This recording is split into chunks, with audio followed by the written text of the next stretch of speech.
Hello students, कैसे हैं आप सभी। आई होप अच्छे होंगे। तो ये है आपके इलेक्ट्रोस्टैटिक्स चैप्टर फर्स्ट का पार्ट 3। तो आपने पहली वाले पार्ट 1 पार्ट 2 देख लिए होंगे और लिख भी लिए होंगे और आपने उनका रिवीजन भी कर लिया होगा। तो मैं अब आगे चलता हूँ। तो मैंने कल आपको बताया था, पार्ट 2 में बताया था कि वीडियो पार्ट 2 में बताया था कि कूलाम का नियम से फॉर्मूला निकला था, वो कैसे आया था, और उससे रिलेटेड एक परावैद्युतांक के बारे में जो अनुपात थे epsilon upon epsilon not equal to K जो अनुपात थे उनके बारे में बताया था। ठीक है ना। तो चलिए उन पर बेस्ड कुछ न्यूमेरिकल्स हैं। अगर आप इस वीडियो पर पहली बार हो तो आप जाइए और इस वीडियो को क्लोज कीजिए, पीछे वाले वीडियो पार्ट 2 पार्ट 1 उनको कंप्लीट कीजिए और फिर आगे इस पर आगे बढ़ें, तब जाकर के इस वीडियो को देखिए और देखते हैं। यहाँ से आगे स्टार्ट करते हैं। तो न्यूमेरिकल्स है आपका, वायु में एक दूसरे से 30 सेंटीमीटर की दूरी पर रखे दो छोटे आवेशित गोलों पर क्रमशः 2 इंटू 10⁻⁻7 कूलाम तथा 3 इंटू 10⁻⁻7 कूलाम का आवेश है, उनके बीच कितना बल है।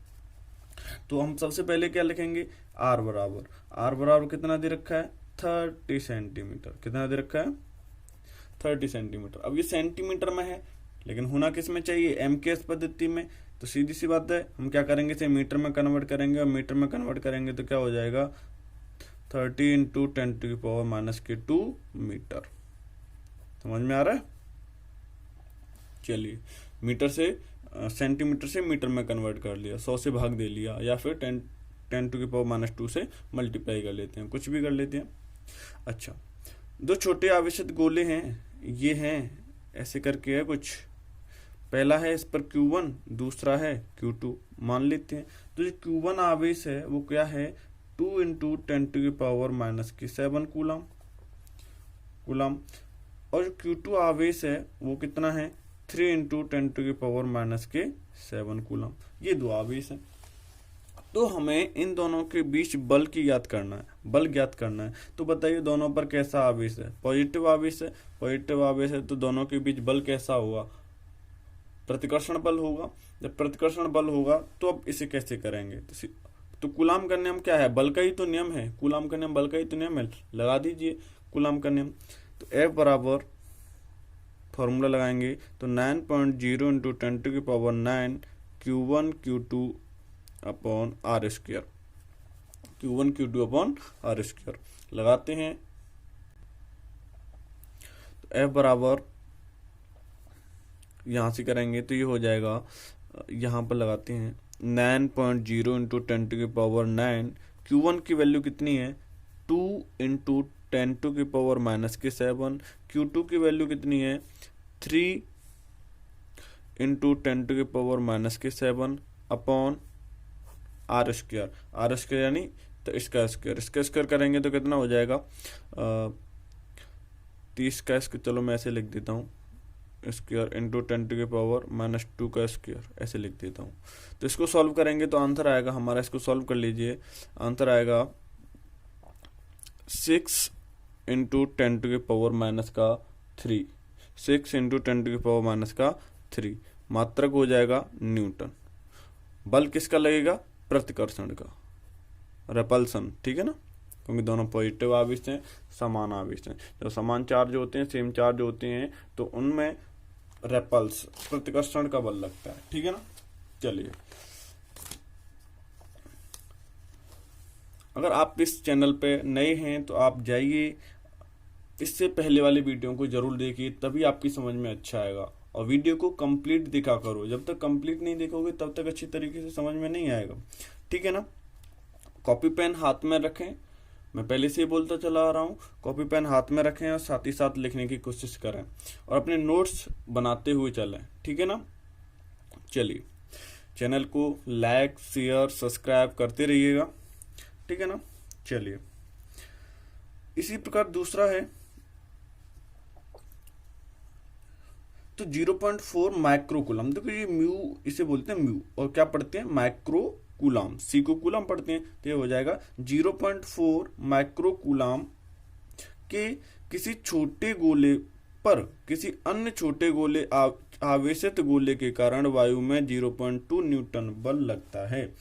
तो अगर दूसरे गोले पर इतना आवेश हो तो बताइए पहली स्थिति दोनों गोलों के बीच की दूरी क्या है। चलिए मैं चित्र बना देता हूं इसके लिए। ये कुछ दो गोले हैं। पहले गोले पर 0.4 माइक्रोकूलम का आवेश है। दूसरे गोले पर ये यहां से रख देते हैं -8.0 माइक्रोकूलम का आवेश है। तो यहां से एक बात तो क्लियर हो गई, एक पर पॉजिटिव है और एक पर नेगेटिव है, तो कौन सा बल लगने वाला है? आकर्षण बल लगने वाला है, क्योंकि दोनों पर विपरीत प्रकार के हैं।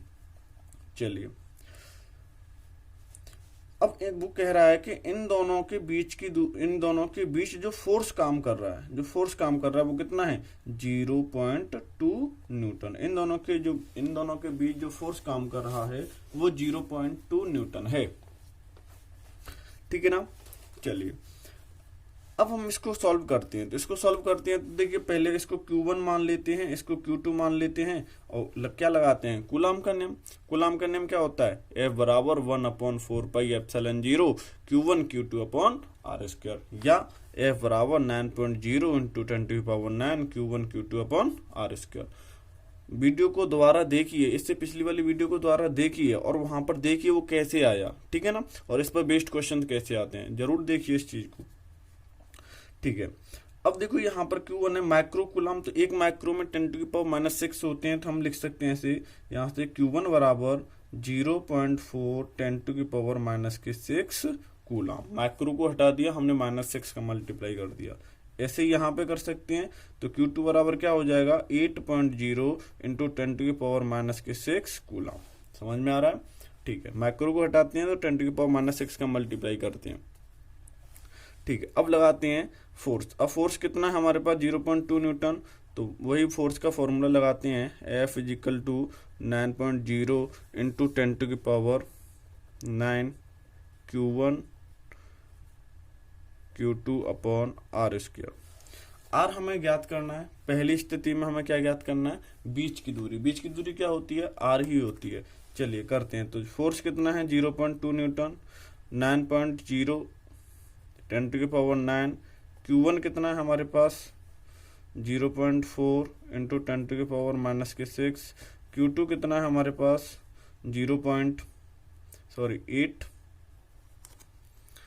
8.0 एक मिनट, ये पॉइंट नहीं है। 8.0 × 10⁻⁶ कूलम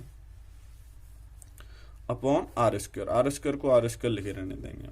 अब जब हम इसको सॉल्व करते हैं तो यहाँ से r² = निकालेंगे तो हमें मिलेगा r² = इसको सॉल्व करते हुए चलेंगे, ये इधर पहुंच जाएगा, ये 0.2 नीचे आ जाएगा,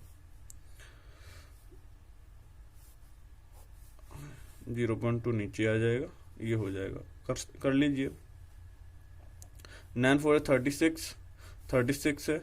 ठीक, एक अंक बाद चला 3.6 इंटू 8 है, इसको 8.0 लिख लेते हैं। अब इनको सॉल्व करते हैं, ये हो जाएगा 10⁻⁻6 -6 कितना होगा? -12, और ये कितना है? 9 है, तो ये कितना हो जाएगा? -3। तो 10⁻⁻3 यहाँ पे बचा। ठीक है ना। अब इसको सॉल्व करेंगे तो पॉइंट से पॉइंट काट दीजिए, पॉइंट से पॉइंट काट देंगे तो ये कितना और कट जाएगा? 18 टाइम्स, और 18 एरिया कितने होते हैं? 18 एरिया कितना होता है? 144। कितना होता है? 144 इंटू 10⁻⁻3। 10⁻⁻3। जब हम इसको सॉल्व करते हैं, एक मिनट, गलती तो नहीं होगी? 6 6 12, ये 0.2 से 2 कट गया। ठीक है।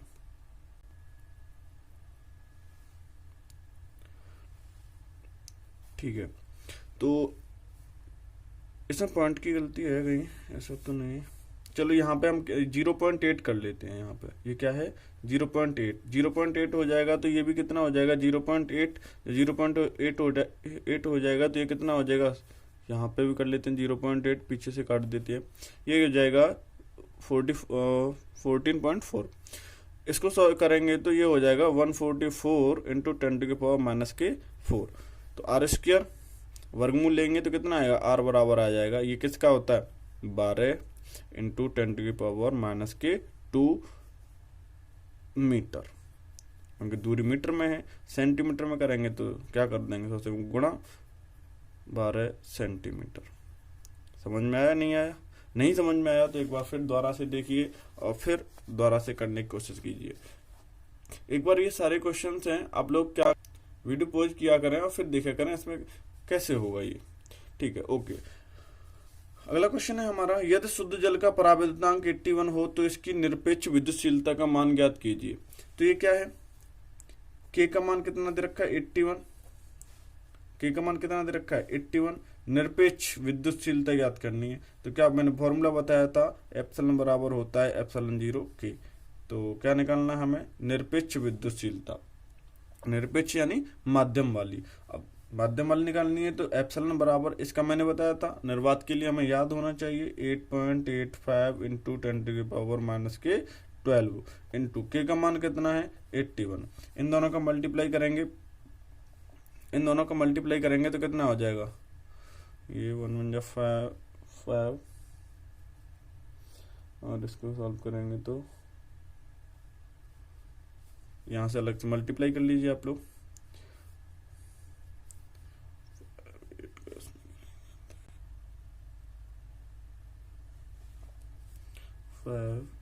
8.607, ठीक है, इंटू 10⁻⁻⁴। ये हो जाएगा यहाँ से, यही आपका आंसर हो जाएगा। ठीक है ना। इसका मात्रक क्या होता है बताओ, एप्सिलॉन का मात्रक क्या होता है, coulomb square upon newton metre square. ठीक है ना, यही आपका आंसर है। चलिए तो आगे चलते हैं और नया डेरिवेशन देखते हैं। अब देखते हैं कूलम के नियम का सदिश स्वरूप। सदिश स्वरूप क्या होता है, चलिए देखते हैं। तो लिखते हैं यहाँ पर कूलम के नियम का सदिश स्वरूप। कूलम के नियम का सदिश स्वरूप, कूलम के नियम का सदिश स्वरूप, Coulomb's law in vector form. ठीक है ना, वेक्टर फॉर्म में लिखना है हमें। तो देखते हैं, सबसे पहले एक चित्र बनाते हैं, इसके लिए फिगर ड्रॉ करते हैं। सबसे पहले कूलम का नियम दो पिंडों के बीच लगता है, तो हमने दो पिंड ड्रॉ कर लिए। अच्छा, ये एक को नाम दे देते हैं Q1 और एक को नाम दे देते हैं Q2। इनसे कुछ अलग दूर एक ओरिजिन पॉइंट ले लेते हैं, इसको नाम दे देते हैं O। ओरिजिन पॉइंट O नाम दे देते हैं। ये Q1 हो गया, ये Q2 हो गया।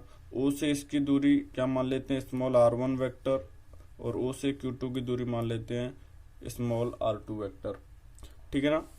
अब ये Q2 है तो इस पर फोर्स लगा रहा होगा, तो इस पर फोर्स लगा रहा है, यानी किस पर लगा रहा है, F, इस पर 1 पर। तो F1 पर फोर्स लग रहा है, किसके कारण, 2 के कारण। ध्यान से समझना इसको। F12 का मतलब क्या है, F12 का मतलब है कि F1 यानी पहले आवेश पर बल लग रहा है दूसरे के कारण, पहले आवेश पर बल लग रहा है दूसरे के कारण।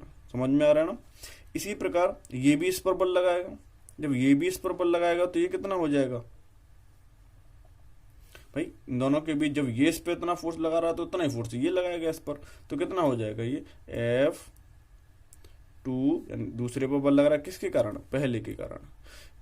दूसरे पर बल लग रहा है तो F2 किसके कारण लग रहा है, पहले के कारण। समझ में आ रहा है ना।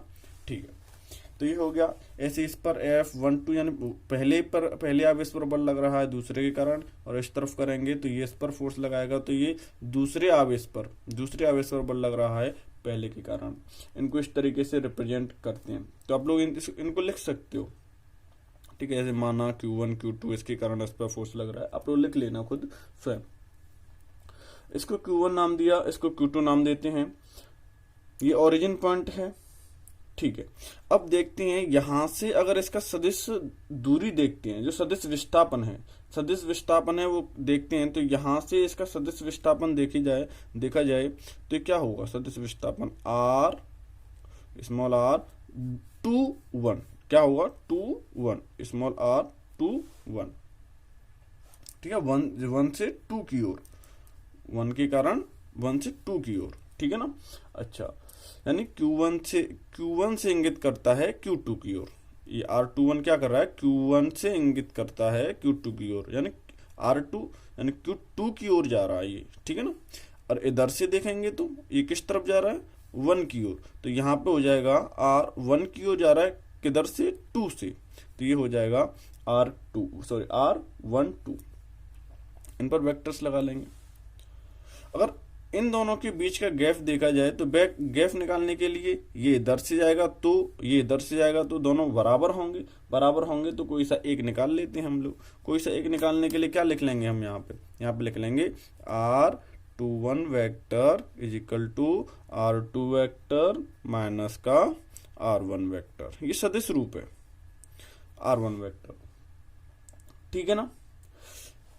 इसी प्रकार इधर से वही सेम पोजीशन, इधर से वही सेम पोजीशन, कहने का मतलब दोनों के बीच की डिस्टेंस तो बराबर है ना, वो अलग अलग थोड़ी नहीं हो सकती है, ठीक है।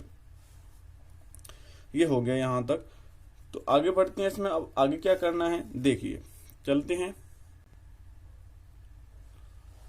इसी प्रकार ये R21 है, इसी प्रकार अगर हमें R12 निकालना हो, तो R12 के लिए क्या करेंगे हम यहाँ पे, R1 vector, R12 is equal to R1 vector minus के R2 वेक्टर, कोई सा भी कर लीजिए। सदिश रूप में क्या होगा, यहां से देखा जाए तो R21 वेक्टर माइनस के R12 वेक्टर बराबर R12 वेक्टर, इनमें माइनस चिन्ह आएगा। माइनस चिन्ह किसको रिप्रेजेंट करेगा कि सदिश रूप है, ये एक दूसरे के विपरीत हैं, विपरीत दिशाओं को इंगित कर रहे हैं, यानी ये 2 से ये 2 की ओर है 1 के कारण, ये 1 की ओर है 2 के कारण, ये आपस में दिशाएं, और दिशाएं क्या हैं इनकी, विपरीत हैं। इसी प्रकार अगर हम देखते हैं तो एकांक सदिश भी देखते हैं, इसका एकांक सदिश देखते हैं तो एकांक सदिश का फॉर्मूला 11th क्लास में आपने पढ़ा होगा, क्या होता है कि ए कैप बराबर ए वेक्टर अपॉन मॉड ए, पढ़ा हुआ ही आपने। इसी प्रकार यहां से देखा जाए, अगर यहां से निकालते हैं R21 पे कैप बराबर निकाला जाए तो क्या होगा, R21 vector upon R21 mod, ठीक है ना। अगर इसी को बीच की दूरी तो बराबर है, तो क्या हो जाएगा, इसको ये किसके बराबर होगा, माइनस के R वेक्टर 1 2 अपॉन R12, ठीक है ना। तो ये क्या हो जाएगा, माइनस के R कैप 1 2, ये इसकी जगह पे आ जाएगा, माइनस का आ जाएगा, क्योंकि माइनस क्यों आ रहा है, क्योंकि विपरीत दिशाओं में एक दूसरे की ओर आ रहे हैं, एक दूसरे की ओर, डायरेक्शन अपोजिट है। तो अब हम यहाँ पे देखेंगे विपरीत दिशाओं के वेक्टर हैं, यहां पर देखेंगे Q1 के कारण Q2 पर जो फोर्स लग रहा है वो क्या है, Q1 के कारण Q2 पर फोर्स लग रहा है, तो किसके कारण देखेंगे, Q1 के कारण Q2 पर जो बल है, आरोपित बल है, वो कौन सा होगा बताइए। कूलाम के नियम से देखेंगे भाई, क्यों कूलाम के नियम का स्पष्टीकरण है, तो कौन सा होगा कि F2 के कारण 1 पर F2 पर देखते हैं हम, F2 कौन सा, ये है ना, दिख रहा है, ये F2 किसके कारण, 1 के कारण, तो F21 वेक्टर 1/4 के हम इसलिए नहीं ले रहे क्योंकि हम वायु में काम कर रहे हैं, वायु के लिए के का मान क्या होता है, 1 होता है, ठीक है ना। Q1 अब R की जगह पे क्या लिखेंगे, अब R की जगह पे यहां से देखा जाए तो R की जगह पे क्या लिखेंगे, R21 यानी R वेक्टर आएगा ना,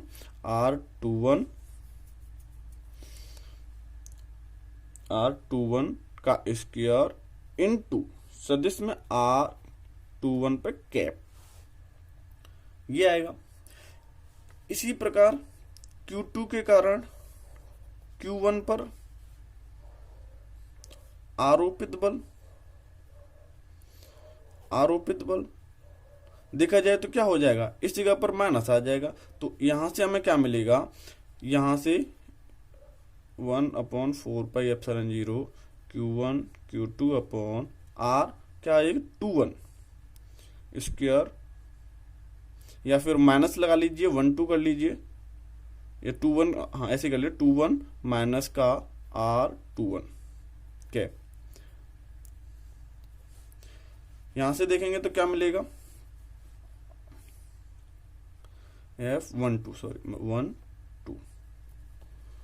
तो यहां से देखा जाए तो क्या मिलेगा, F21 वेक्टर बराबर माइनस इधर आ जाएगा तो माइनस के F12 वेक्टर। इसे न्यूटन या कूलाम के सदिश रूप किसका पालन करता है, न्यूटन के तृतीय नियम का पालन करता है। किसका पालन करता है, न्यूटन के तृतीय नियम का पालन करता है, तृतीय नियम का पालन करता है। इसीलिए इसको